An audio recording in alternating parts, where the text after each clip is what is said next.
Hi everyone, I'm Anthony O'Flynn. I'm back with the part 2 for the 2026 energy forecast. I think I've got just enough light to say what I want to say, at least for this video, and give some ideas and thoughts on where we're going, where we're headed, and also looking a little bit back as how we got to where we are now. 2025 was the point of no return, and obviously, the year concluded with the tragic and very unfortunate incidents at Bondi. And now moving into 2026, I've given the tagline the year of destabilisation. And as we can see with the recent events in Venezuela, that has already started to unfold as we enter a period of deep destabilisation. If you haven't watched the first video, I recommend you watching that video before this one, because I won't be repeating myself, or at least I don't aim to in this video. But just to understand that when you hear the word destabilisation, you may think that that's bad, but I don't look at it like that at all. It's a bit of like, is the glass half full or half empty? Because I look at destabilisation as a vacuum or a void, and that's welcoming in something new. So that depends on your perspective, and many of the events unfolding this year, this decade, will depend on your point of view and how you are reading the terrain of what's occurring around you.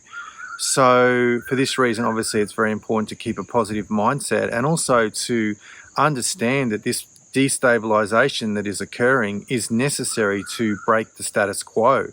And the status quo is actually what keeps everything perpetuating in this current paradigm, that there is this stability, which is good actually in a lot of ways, but it depends what sort of brand of slavery you're really looking to live with. And many of us are coming to the conclusion that there does need to be genuine decline or destabilisation in order for the new to come forward, which is really where we were really going to see that unfold in 2026, with a calling for sustainability, but genuine sustainability, not your branded globalist sustainability and what the future looks like. So for that reason, it's really going to be a year of starting to question, do I just want to be part of the noise and contribute to the noise and the outrage and the various elements of this paradigm, or am I going to step forward and co-create the new one? It takes more bravery and innovation to co-create that than just to commentate on what's going on in geopolitics on the world stage and so on, which is really like degenerating into a complete circus, really. And to see that there needs to be this profound change collectively, there is no other way that this can occur unless we actually experience a profound change individually, because we're all creating to the collective subconscious, to the collective mind, to the egregore. So this will be a theme for this year. And this is one of the reasons why I delayed actually making more videos, particularly after the events of Bondi. I really thought and contemplated deeply about how would I like to contribute to this. So you're going to see a new body of work from me coming forward this year. The best way to stay connected to what I'm going to be offering is to visit my website, anthonyo'flynn.com, and sign up for the newsletter and go on that journey with me, because to be honest, at the moment, I don't know exactly what that's going to look like myself, but I know that that'll be something new and fresh. I know that much. Because this thing with these various restrictions on speech, the digital ID and so on that we're facing here in Australia, I won't be participating in that. And I'm quite happy to step back. And I feel that some of these measures in censorship that are being discussed in the mainstream narrative and so on, somehow I don't think they're actually going to work in the medium to the long term, because I can't see how in the energetic blueprint that's unfolding, that we're working with in much bigger cycles than just election cycles, or in terms of the Gregorian calendar this decade, this year, whatever, that any attempt to really restrict ideas, concepts, and discussion is going to be accepted by the collective or being able to actually be genuinely regulated. Now, I know that there's a lot of evidence and objective evidence that would oppose that view. And I agree with it, and it's very concerning. And it's very concerning what's happening in other countries, such as the UK and so on. But having said that, there is a tipping point, and we are getting close to it. I feel like mentally, energetically, we're actually closer to that than how it's appearing in the manifestation. And my feeling at the moment is that some of these events could unfold fairly suddenly. Not in space of weeks or months, but definitely in terms of years. So a year's not a long time anymore, by the way. So particularly when we're talking about the systemic changes that bringing and ushering a new paradigm requires. So there's a lot to consider there about, in terms of social media here in Australia, that they may regulate this and so on. But is that really going to be a bad thing? Because if we all just don't sign up for whatever restrictions or whatever identification they need, then it renders these platforms obsolete. And that's their biggest fear of all. I mean, basically, the only thing that keeps these platforms going is user engagement and users making content. Remember, most of the social media platforms, they don't make any content. And we're all making it for them, for free, actually, most of the time. So my view is that let the governments and the corporations fight it out, because that's what's going to happen, actually. And then you get to see who's really in charge and also who really stands for what. I mean, there's been a lot of backtracking by the different oligarchs and tech giants and so on after the COVID era. But where do they really stand? Because 2026 it's going to be quite an eye-opener for a lot of ways, which I'll get to in a minute. But just to wrap up this thing with the digital ID, it really comes back to personal choice. And we're seeing that the split in consciousness in 2025 was more than what I actually thought, even in the awakening community, even in all that sort of collective, particularly because the divide and conquer strategy in 2025 was highly successful. And this has been something that's been played out for centuries to keep the people divided amongst themselves. And any method or any division is useful to the people, the puppeteers behind the scenes. So how that looks to you may be very different to how that looks to me, but I do think that we are gradually getting closer to greater unity, even if at the same time there's greater division, but not in terms of the splitting consciousness now, because many people are welcoming more restriction of freedom of speech. That's not really considered to be such an important thing. Many people are just basically so indoctrinated into this complete manipulation of consciousness of wanting the various authorities to keep them safe and secure, that anything will be given up for that complete illusion, by the way. So let's see where that takes us. I'm not really attached to any of these platforms. In fact, I think, as I said earlier, that there will be a vacuum. It's creating a vacuum by people not signing up for it, which means it's welcoming something new. There'll be innovation, there'll be dynamism, there'll be creativity that will create something new. And it's not something that we need to be afraid of. And that is what the destabilisation process actually is. And plus, if these social media platforms are not going to be honouring our right to free speech, our right to free ideas that should be able to be debated. I mean, what's wrong with different ideas being putting forward? Maybe some of them are not valid and they should be criticised and critiqued.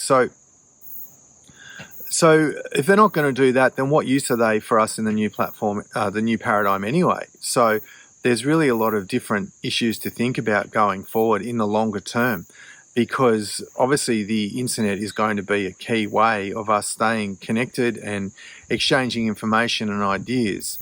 But I guess what I'm saying is, at what point do we stop being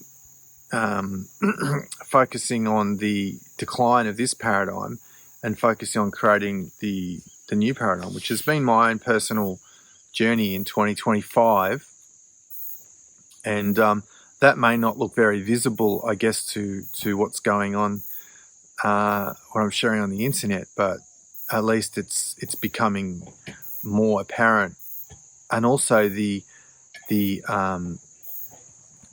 time frames, and also the general impetus. And so many people may step back from what I'm referring to as the noise versus signal, which is the next point that is going to be very a big part of 2026. And this phrase I personally started seeing last year, noise versus signal, and I didn't come up with the phrase, but it's been used in different contexts. But it means that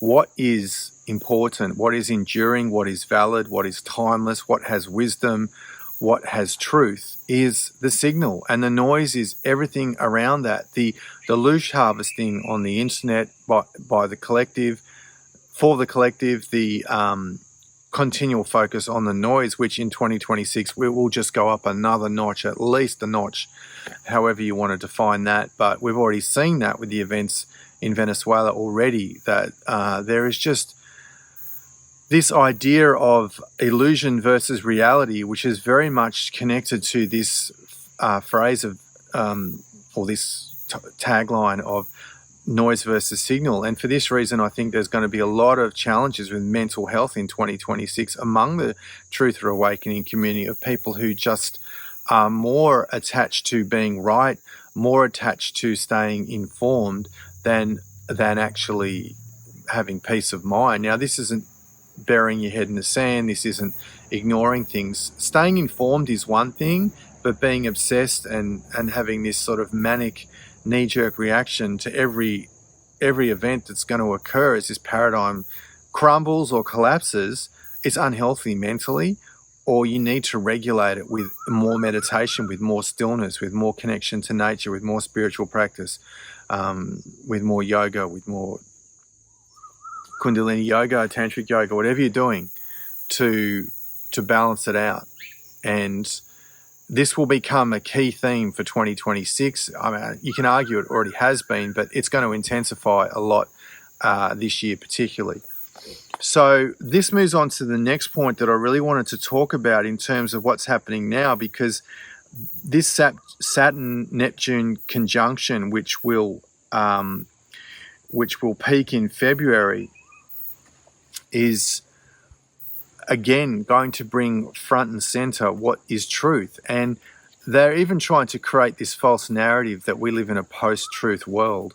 And I totally disagree with that. Truth is eternal, but things have been so skewed, so muddied, that the idea of what is truth now is not just, they're trying to make objectivity subjectivity, which means that there are different versions of the truth with some things. Well, no, there are different opinions, which is always subjective, but objectivity is actually constant and consistent, because you cannot argue facts. And this goes back to this total cultural Marxism agenda of facts versus feelings, that there's this attempt for feelings to override facts.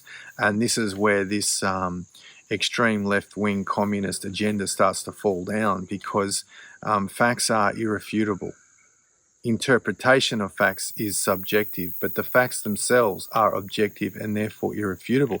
And this is also something that you're going to hear about more, particularly as this Saturn-Neptune conjunction tightens, because there is this basic inherent conflict between illusions, belief systems, delusions, and the cold, hard reality of Saturn, the idea of the cold, hard truth, the light of the cold, hard truth. And you often hear that expression, and that's because the truth is the light, and the light is the truth, that we are living in an era of such mass deception, of such mass formation psychosis, of such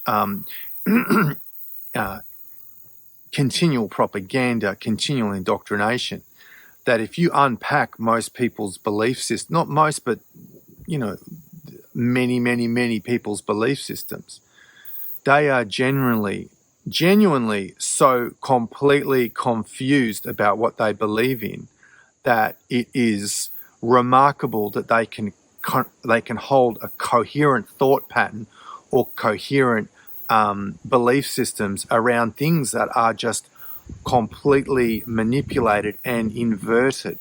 And this is going to become a national issue, particularly the events of Bondi, as to what is the truth about certain ideologies or belief systems.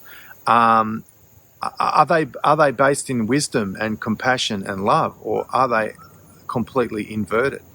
And whatever your opinion is about this, it's going to come under the microscope more and more, and it won't end in February. We're just building up to it now. And because they're outer planets, both of them, they are affecting the collective. And this will be one of the most significant transits in 2026. And it's like another domino falling. People will not be allowed to live in their illusions anymore, or they will be so confronted with truth that it will be like an involuntary red pill in a certain way.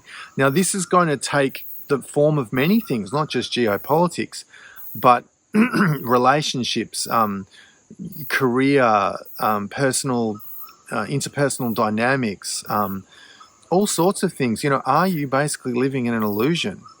And is it comfortable there? Well, because of the conjunction, it's going to become more and more uncomfortable to stay there. And yes, some people will double down and they will simply use emotions, facts, feelings over facts to reinforce these belief systems, which are quite frankly completely inverted. They're not based in any wisdom or any truth or any compassion or any high state of consciousness. They are like going to come to the surface, which means that the awakening this year will be a focus to a degree on ideology. So, for example, what's happened in Venezuela? People are commenting on how easy it is to literally for the US to go in under Trump's direction and remove a leader and then somehow take them to some kind of court, which I'm not even clear if there's any jurisdiction at all that they can use, even in some sort of outdated version of international law, which doesn't seem to be applying there, but that's something that perhaps will come out further in due course. But what about all the other mass arrests that the MAGA have been talking about for years, going back to the first presidency of Trump?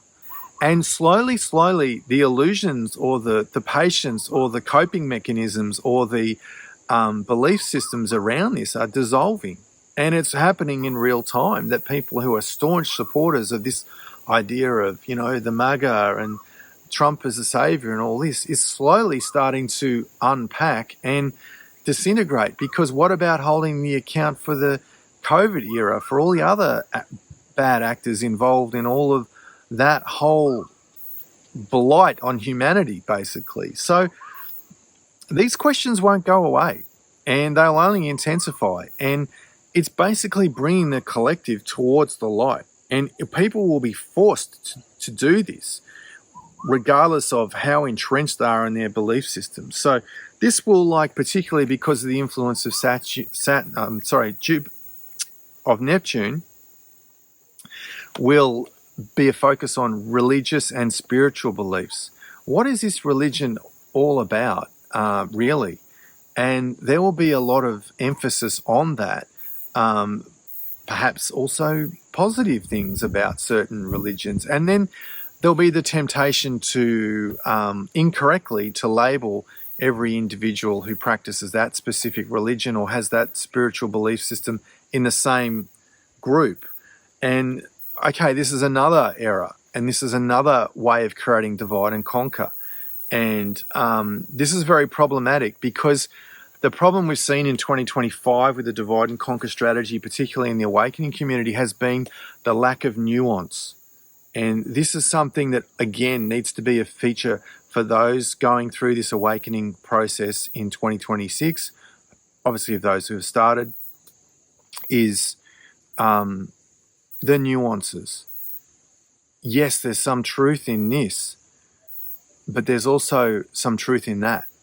And so are we looking to just try to simplify things in a kind of knee-jerk, compressed, simplified black and white way of thinking? Or do we want to understand the depth of complexity? Because humans are complex.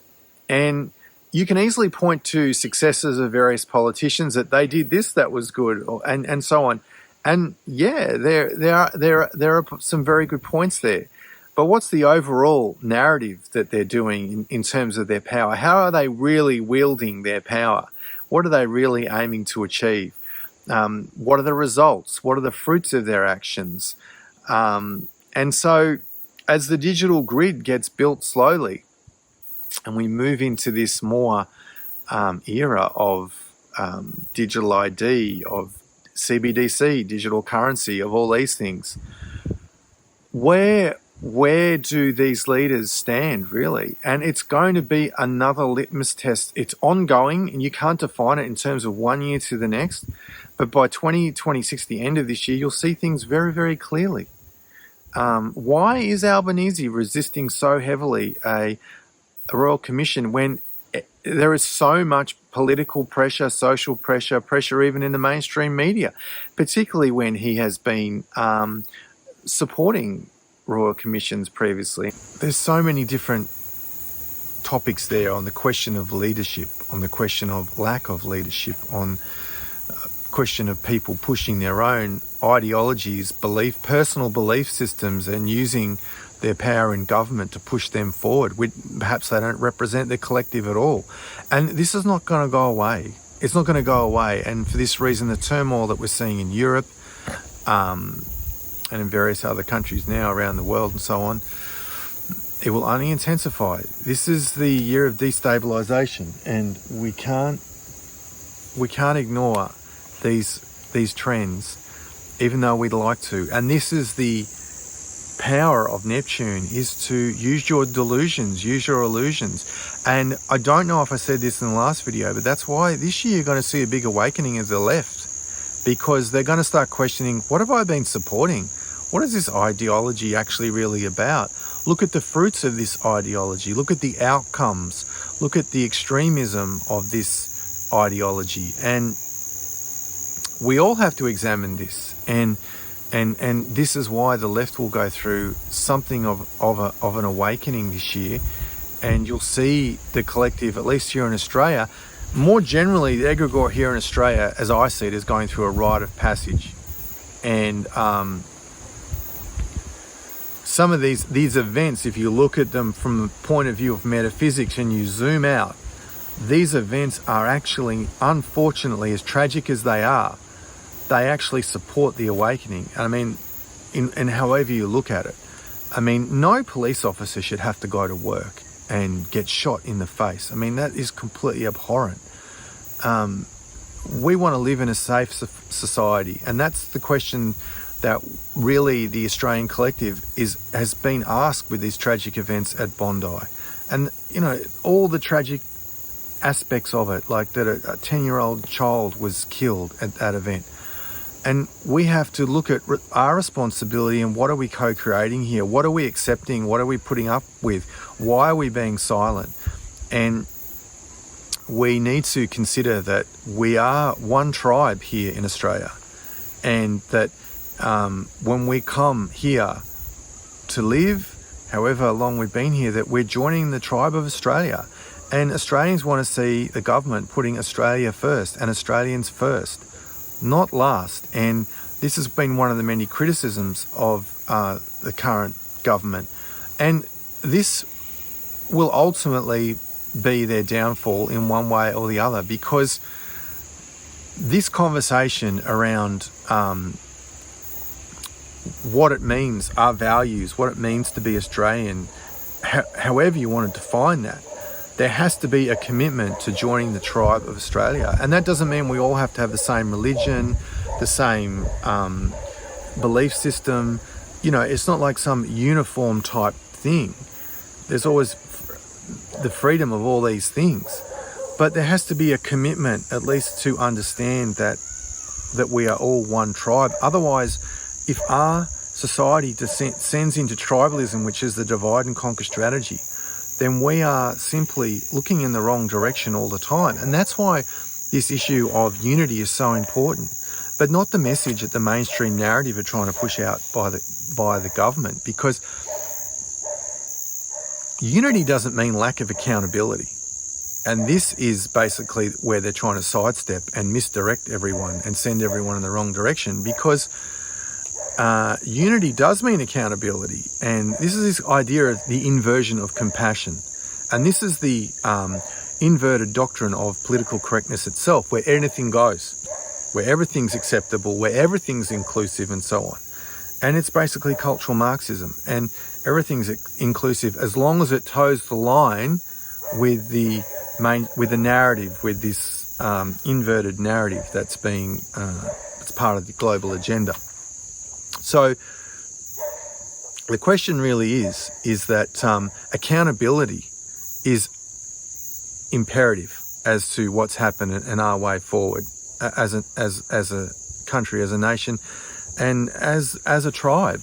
And that's why we welcome people who come to Australia. I'm a second generation migrant myself, and we want to see people succeed. We want to see people integrate. We want to see people adopt our values and so on, because there can only ever be one tribe, and that needs to be becoming at the forefront for the success of the tribe. The tribe either succeeds or fails together, and that is the idea, at least for me, of what unity is. And there's plenty more to say about this. I've got a lot to talk about, but obviously, in this point, just to wrap it up, that these belief systems are going to shift a lot this year. And please don't take out of context what I'm saying, that in terms of the left-right paradigm, it's another divide and conquer strategy, ultimately, that we need to move beyond that. And that's really one of the key core themes of 2026.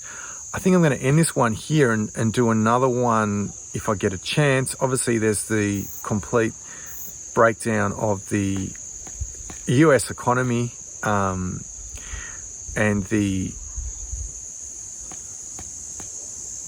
end of the Anglo-American Empire, actually, which is going to have global ramifications, particularly with the demise of the US dollar. Just to put it in context, to wrap this up, it took about 205 years, approximately, for the US to create $1 trillion of debt. Now there's $1 trillion of debt being created on average, about every 150 days. And that debt is basically an expansion of the money supply. It is the reduction of purchasing power. It is the creation of inflation. I don't consider people understanding inflation as waking up, because everyone, even here in Australia, will understand that inflation is a tax. It's basically a regressive tax on the working class. And every Australian will actually come to understand that. That's part of the reason why you're seeing all this noise in the precious metals market, that the price of silver doubled in 2025.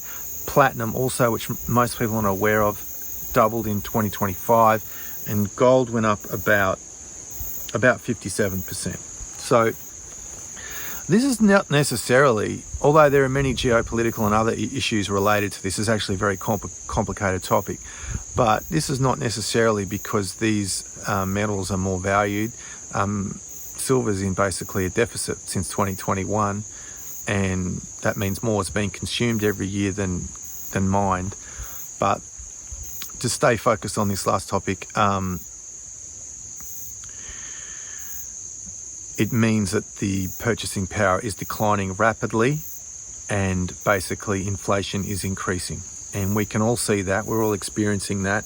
But this is basically the response or the reaction to a diluted fiat currency. And this will have global ramifications as the US prints more and more dollars, creates more and more debt. It's an unsustainable path to geopolitical stability, to financial stability, to social stability. And this will be one of the absolute trigger points for 2026 as the year of destabilisation, which is the decline of the US empire and everything associated with the decline of the petrodollar and the ongoing printing, quantitative easing, whatever you want to call it, of the US dollar. Mark my words, this is going to be quite a defining aspect of this year. Even if it doesn't appear like it, you will eventually see seismic movements in the other currencies and the new paradigm emerging. For example, the unit, which is the currency of the BRICS, that is going to be 40% gold back. And you can see all kinds of geopolitical moves behind the scenes. This is the year of destabilisation, people. Good luck, all the best. Stay tuned for plenty more, and God bless all of you, and I wish you a very prosperous, happy, healthy 2026.